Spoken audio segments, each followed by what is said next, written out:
secretario, procurador, muy buenos días tengan todas y todos ustedes.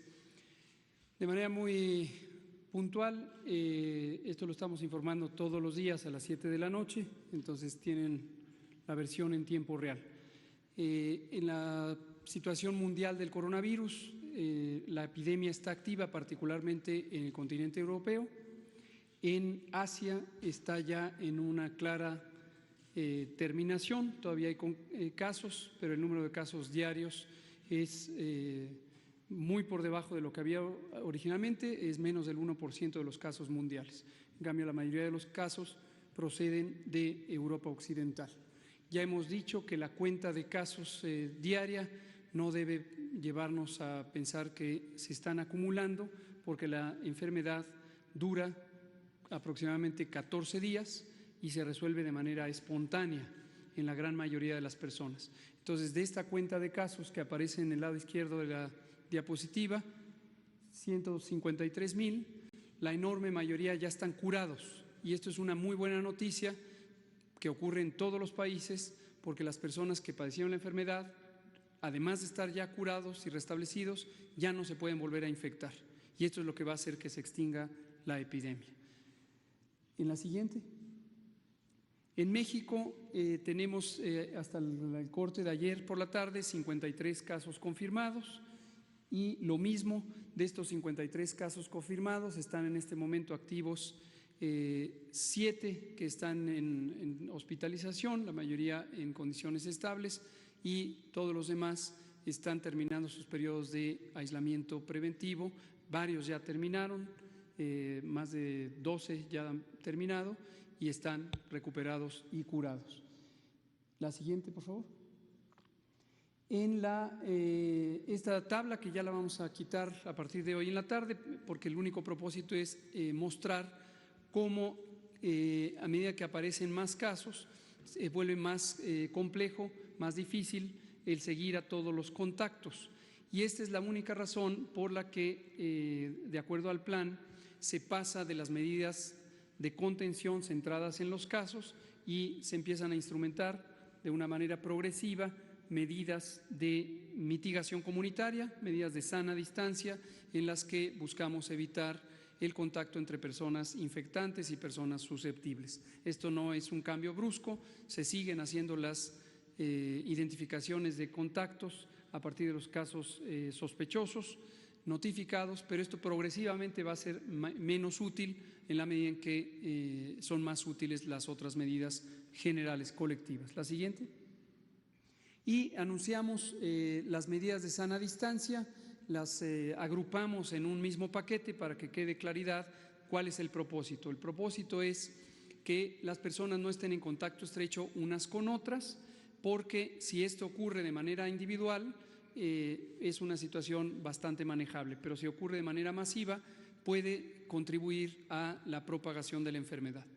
Y estas medidas, una cosa que también ha causado cierta inquietud en los medios de comunicación, es la idea de cuál es el sentido de urgencia, si esto hay que hacerlo ya de un minuto al otro en una misma noche. Y esto pertenece más a la idea no basada en ciencia. Siempre es deseable empezar a hacer intervenciones, pero hay que hacerlas en el momento en que son más útiles y en el momento en que causan menos alteraciones a la sociedad.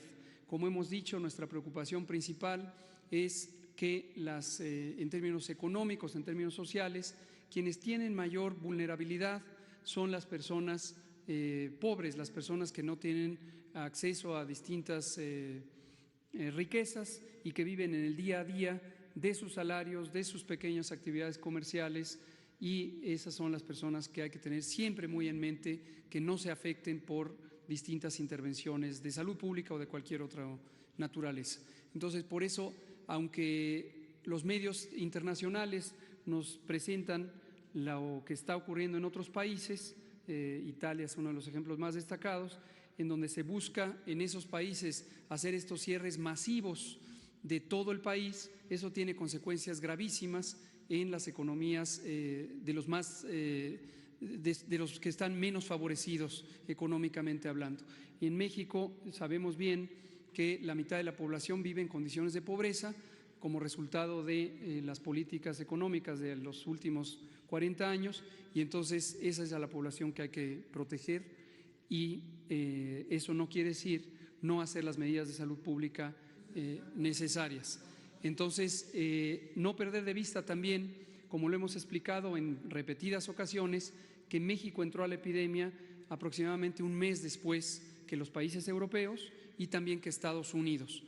Nuestro primer caso detectado fue a finales de febrero, mientras que en Estados Unidos fue a finales de enero. Y esto nos ha dado una ventaja porque podemos llegar con el plan de preparación que iniciamos desde el inicio del año en el momento más adecuado, técnicamente hablando, para las intervenciones. Y termino diciendo, estas son las medidas de sana distancia, siguen las medidas de higiene general, el lavado de manos, el estornudo de etiqueta, protegido para que no propaguemos los virus. Los cubrebocas sirven solamente para que la persona con síntomas no propague el virus a los demás, no nos sirve como una barrera de protección a las personas que pudiéramos ser contagiadas. Y una muy importante, quien esté enfermo, que se quede en casa para que tenga una recuperación efectiva sin propagar el virus. Y si quieren ya no me pongan cada una, nada más el índice. Regresamos para arriba, exacto. Y luego hemos recomendado, la Secretaría de Salud ha recomendado la suspensión de actividades no esenciales. Esto es para los sectores público, social y privado. ¿Qué quiere decir actividades no esenciales? Son aquellas que se pueden suspender o posponer sin que se afecte importantemente el propósito o la misión de las distintas organizaciones gubernamentales, sociales o privadas, y que además interesa enfocarse en aquellas en donde la gente, para ejecutar esas acciones, se tiene que movilizar o tiene que trabajar en grupo. El ejemplo clásico es si hay una actividad, por ejemplo, de oficina, que se puede realizar desde casa, que se realice desde casa por el tiempo necesario para que nos congreguemos menos.